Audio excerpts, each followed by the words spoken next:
For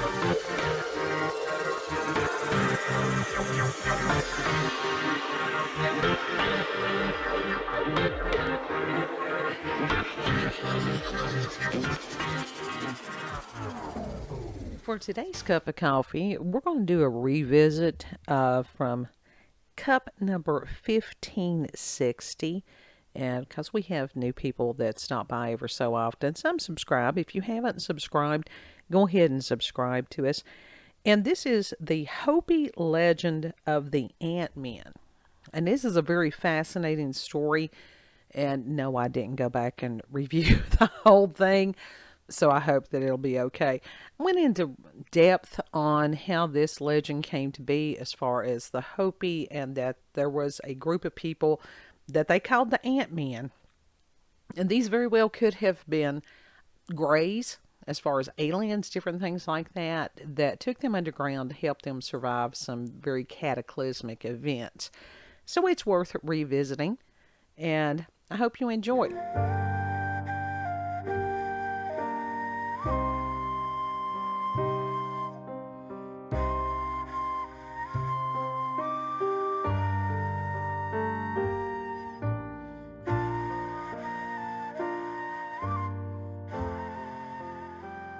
For today's cup of coffee, I have youngest kid over here who is eating crunchy things.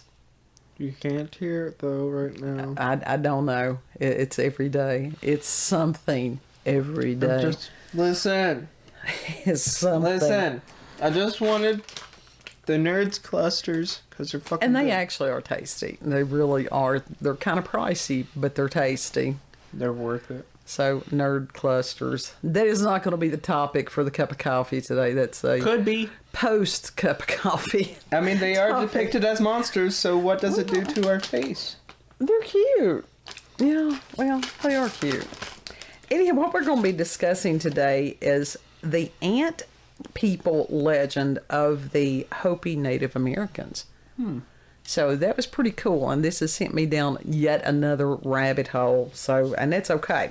This comes from the website Ancient Code, and I'm also going to put another website in the description box where people can go and read the full legend. One of the reasons I'm not going to read the full legend is because I am not going to even attempt to pronounce some of the words there, because it just, I even looked online trying to find the pronunciations. I do that with most words that I don't know how to pronounce them. Right. But there wasn't even anything that I could find that helped with the Hopi language.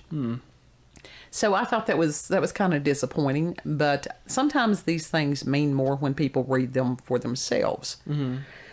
But this one is mostly in English, sort of, kind of, so I will translate into mountain. I have that ability. Oh, God. Depends on what it is. Anyhow, the Hopi Native American tribe have their beliefs about the ant people, and of course they're there in the Southwest, for people who may be in another nation or something, and they're referred to by other Native American tribes as the oldest of people. And in ancient cultures, there is a common thread of worshiping extraterrestrial beings from the stars who will one day return. And animals that are symbolic of these beliefs appear frequently in ancient art. Because if you see something that you don't know exactly what it is, your mind tries to relate it to something that you do know, that you are familiar with. So it can just give you a greater concept. Right. And the Hopi have a reverence for ants in a similar way that the Egyptians and the Sumerians and other cultures had a special reverence for cows. And cats. The cows may have somehow represented the Milky Way galaxy, which I had never thought of before. And in the case of the ants, these people, or these beings, were known as the ant people to the Hopi. And there's actually a picture that I found, and I will insert the picture. We have Cat that has totally gone ballistic for whatever reason. He has gone insane. He's got crazy eyes. Anyhow, I will insert the picture at some point so you all can see them in the ceremonial garb. Yeah. Like I need more distraction. My God. People think that it's like she's a blithering idiot. No, there's always some kind of distraction here. It's Hilo this time. Yeah. Now, the Hopi words for the ant people or ant friends is Anu Sinam. And this creates a direct link to the stories of the Anunnaki. And the Babylonian sky god. Gob. Maybe it was a sky gob. We don't know. It's a gob. And anyhow, the Babylonian sky god was named Anu. Oh, God. Which is the Hopi word for ant. He's going to break his teeth on that. And then the word Naki, which translates as friends, thus the Anunnaki translates to ant friends in Hopi. And in both languages, they're describing extraterrestrial beings, but the Hopi say these ant people came from under the ground. No, that's interesting. A similar word Weird. is the Hopi word Sohu, meaning star. And then the Egyptian word Sahu means stars of Orion. Okay? Ancient astronaut theorists observe Orion and other systems such as the Pleiades appearing over in the layout of the pyramids and other ancient structures. In Hopi legend, these ant people were their saviors, taking them underground and teaching them how to survive two extreme cataclysms.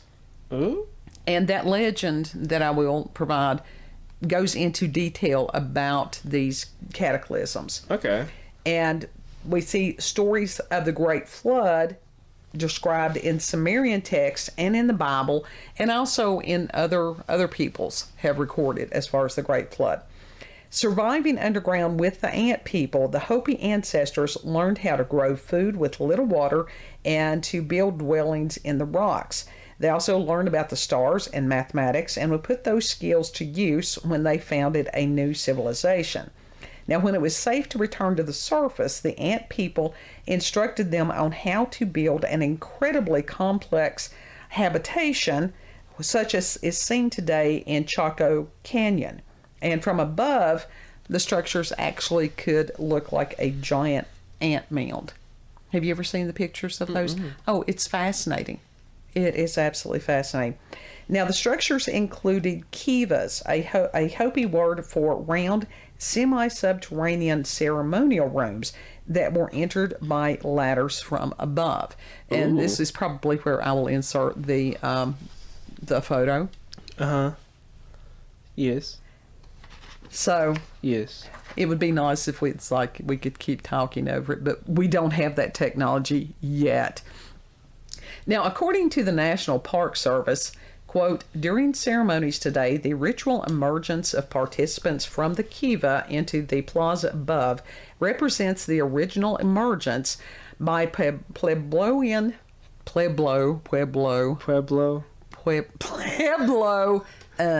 You good over there? No, groups from the underworld. The people that were the Pueblos. See how it happens? It's so easy to screw that up. Pueblo. Right, from the underworld into the current world, end quote. Now, there are petroglyphs depicting the ant people who appear still today, or the hieroglyphs and the petroglyphs still appear. Mm. And the Hopi continue to tell the story in their dances and rituals, because they are a people that understand the importance and relevance of history. Yes. And especially the history of their people. Mm-hmm. And Lord knows that does not need to be lost. No, it doesn't need to be lost. It never needed to be lost amongst any peoples. Mm-mm. So that's, anyhow, they still doing it right. And Ancient Origins elaborates on the legend. Quote, one of the most intriguing Hopi legends involves the ant people, who were crucial to the survival of the Hopi not just once, but twice. the so-called First World or World Age was apparently destroyed by fire, possibly some sort of volcanism, asteroid strike, or coronal mass ejection from the sun. Ooh. The Second World was destroyed by ice age glaciers, or a pole shift. During these two global cataclysms, the virtuous members of the Hopi tribe were guided by an odd-shaped cloud during the day and a moving star at night that led them to the sky god named Sotuknang, who finally took them to the ant people in Hopi Anu Sinam. The ant people then escorted the Hopi into subterranean caves where they found refuge and sustenance, end quote. So that's pretty interesting. Now, there are stories that giants and other strange beings have lived deep inside the earth, and those legends are from all across the globe. Now, in the Hopi legend, quote, the ant people are portrayed as generous and industrious, giving the Hopi food when supplies ran short and teaching them the merits of food storage. In fact, another legend says that the reasons why the ants have such thin waist today is because they once deprived themselves of provisions in order to feed the Hopi, end quote. So that's, and what does that teach? It teaches people as far as sharing, self-sacrifice sometimes. Now, they didn't give them all their food, but well, yeah, so that was pretty cool. And as in ancient Egypt, there were matriarchal dynasties, which you hear about all these patriarchal, which is male dominated. Yeah. So there have been female dominated different things. DNA findings from Chaco Canyon show a possible maternal dynasty that ruled for hundreds of years between 800 AD and 1250 AD. So I thought that was pretty interesting. That is. And then Chaco Canyon settlement had thousands of Anasazi inhabitants who believed in protecting what? Mother Earth. So from that's where you get a lot of this matriarchal verbiage and stuff. We could go into, I think it was the Babylonian snake goddesses and things like that. Uh-huh. That was interesting, but that's a different cup. Anyhow, the ancients who were the Pueblos. I'm not even going to try that. Puebloans? Yes. Mysteriously disappeared along with any signs of the ant people. And the Anasazi integrated with tribes like the Hopi, the Zuni, and the Rio Grande Pueblo. But, with this legend, it makes you wonder, did the Pueblo tribe go and just live with the ant people? That is a really good question. Probably. So, I mean, every legend has a basis. And, yeah, so this is just sort of opening us with this next school train. I'm on the short bus of the school on the back seat looking the window, okay? So this is why I have issues some days. Yeah. That, and as it gets more late in the evening, it's the ability to speak is sort of like... Blah. That's it. Buy, sell, trade, Prilosec. Prilosec. Buy, sell, consume, Prilosec. Will bring you joy. It'll bring you joy. Maybe that's what it is. Almond milk actually is better than the Prilosec.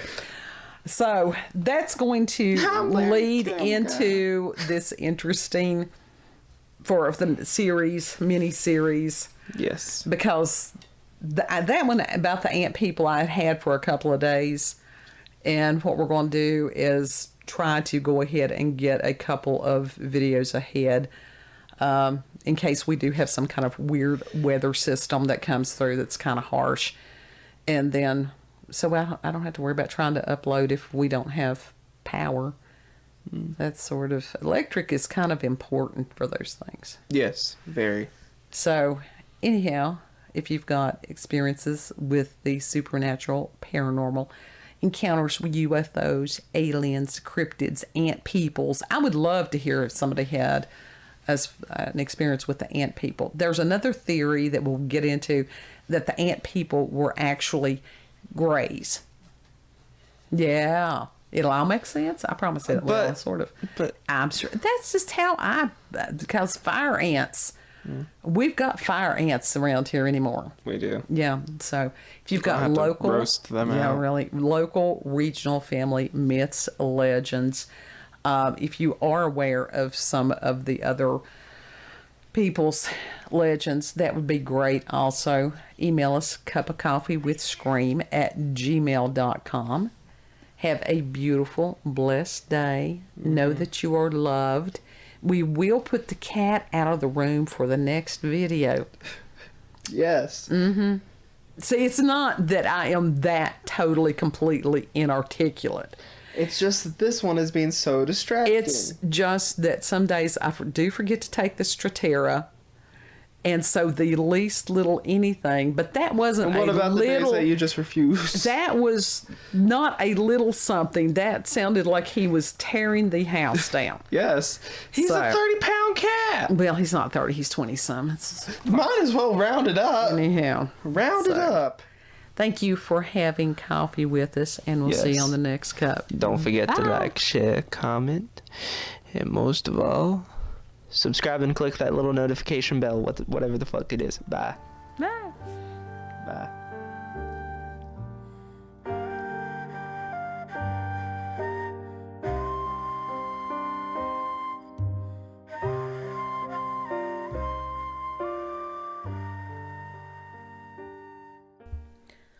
So that was our revisit of the Hopi legend of the Ant-Men, and gave you the spiel there at the other.